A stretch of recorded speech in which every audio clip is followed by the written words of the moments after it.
Today we're talking about the third Enneagram triad, in this case the instinctual or gut triad. In the previous couple of videos we explored the heart and the head triads, so all the types going from type 2 to type 7, and today we're ending by discussing about types 8, 9 and 1. So what do these types have in common? Well, as it was the case in the previous two categories, the emotion that these people are trying to get away from is rage. Remember, every triad has an emotion that they really do not want to feel, an emotion that they want to escape. We had shame for the heart triad, we had fear or anxiety for the head triad, and in this case we have rage or anger. This is because the types that are part of the gut or instinct triad are really unhappy about the idea of being controlled by other people. And above everything else, they look for autonomy, they look for independence. Of course, everyone wants to be independent, right? Regardless of the type. But in their case, this deep need for autonomy manifests in such a way that everything that they do, consciously and unconsciously, tends to be aligned with the idea that they hate being controlled by the outside world or by any other circumstances that happen outside of themselves. And they tend to be quite instinctual, body-driven people. Of course, they have their own emotions and they have their own thoughts, just like everyone else, but they go a lot with what their gut tells them. So let's start with type 8, the challenger, as a lot of people know them. 8s tend to have this really strong and assertive energy. They are people who want to be in control and hate being controlled. They are people who want to be in charge, as a leader, as a, someone who deals with a group of friends or something like that. They want to be the one calling the shots. And they will have a difficult time accepting sometimes that other people might need to take that space.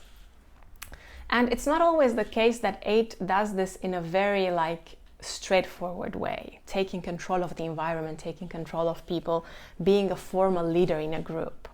Sometimes the 8 just takes space. When I'm in a room and there's an 8, I can literally feel how they fill up the energy in the room. It could be for various different reasons, but simply their presence is kind of filling up the space, and it's probably, out of all types, for 8, it's probably easiest to make themselves seen and heard. They are very unlikely to have trouble with expressing themselves, talking, interacting with people, because they tend to be quite extroverted. And even when they're not the most extroverted types, they still have the ability to direct their energy outside of themselves in such a way that other people notice them, in such a way that other people pick up on what's going on. And usually, if we are to compare or make a correlation with MBTI, the types that are most commonly found in this category are either types who have high extroverted thinking, primarily ENTJ, ESTJ, could be INTJ and ISTJ as well, but because 8 tends to be quite extroverted, it's more common among ENTJs and ESTJs. And it's also quite common among ESTPs and ENTPs. I've also seen some ENFJs, ESFJs in this category who sometimes mistype as TE hero types because of this 8 energy, but usually it's the types that are extroverted and are also thinkers. So they have this ability to kind of move things, make things happen, make things go in a certain direction. And they get very frustrated and annoyed when things are not happening, or when they are not allowed to move or change things or implement things.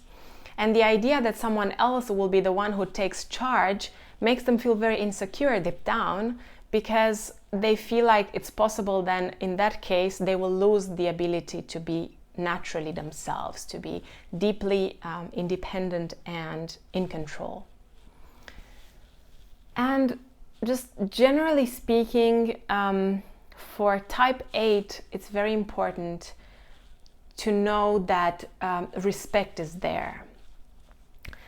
This is the side of them that a lot of people don't talk about, the fact that they're also very good at protecting others. And that's because when 8 develops, it starts borrowing traits from a healthy type 2, the helper.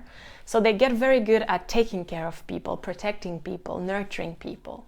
Sometimes it's because they have the ability to be quite warm. In some other cases, it's not that they're so warm, but they're quite good at doing things for others in such a way that they help them out. It could be through acts of service, even through behavior. But it's very important for them to kind of care for others, and it makes them feel good about themselves. And when they do it, they tend to do it from the bottom of their hearts. They can have really big hearts. And I find it quite cute when they kind of show it, because when they come into a room, they seem quite scary, right? But then they immediately start showing this beautiful energy.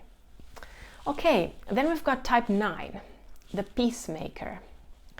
Type 9 is an interesting choice for the gut or instinct triad, and that's because they really do not seem like a rage type. Similarly to how type 7 doesn't seem like an anxiety type because they're so enthusiastic and optimistic, type 9 seems very calm and relaxed and chill. And that's a lot of people feel like they're never angry and they're never upset.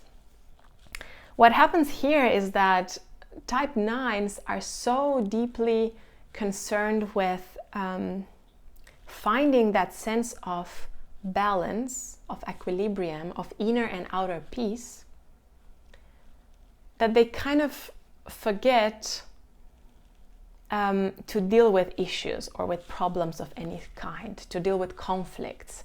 It makes them feel extremely uncomfortable to be involved in any kind of conflict, because they only feel comfortable in situations where they can be peaceful, where people collaborate with each other, where people are nice to each other and helpful.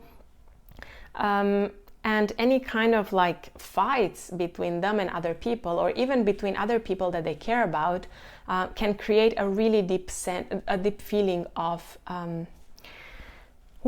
rage deep down. But a lot of times they don't really like to admit it to themselves or to other people, because rage is exactly the opposite of what they're trying to cultivate through their personality. They're so intensely passionate about creating a nurturing, collaborative, open space where people can be themselves, where people can fully manifest who they are and what they need and what matters to them. A space where people can cooperate with each other, support each other, accept each other, understand each other. That the possibility of breaking that with conflict kind of goes against all of their values.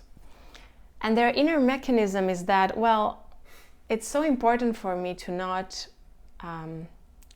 live in a state of conflict, because I really want to remain in control. And deep down, I know that I can only be in control of myself if I'm not subject to those negative emotions that could get the worst out of me, right? The negative emotions that are associated with a conflictual situation. Because they feel like if something really bad happens and their negative emotions come out, those negative emotions will be the ones that will be calling the shots and will be controlling them. And that makes them feel horrible, and they will do everything in their power to avoid it. And that's why sometimes they really end up being passive aggressive, because they ignored their feelings and they didn't really communicate to others what was important. And now, last type 1, the reformer or the perfectionist. Type 1 is a type that is extremely purposeful, intentional in everything that they do.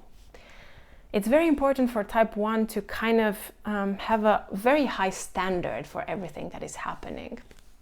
These people tend to be very, maybe not obsessed, but focused on getting things done, on finishing their work, or doing things around the house, having a very, very high quality for the things that they're involved in. If they're at work, they want their projects to be extraordinary, to be the best, to have a very, very, very high level of quality. If they're in relationships, they really try to make the relationships evolve a lot, and they want to see growth more than anything else.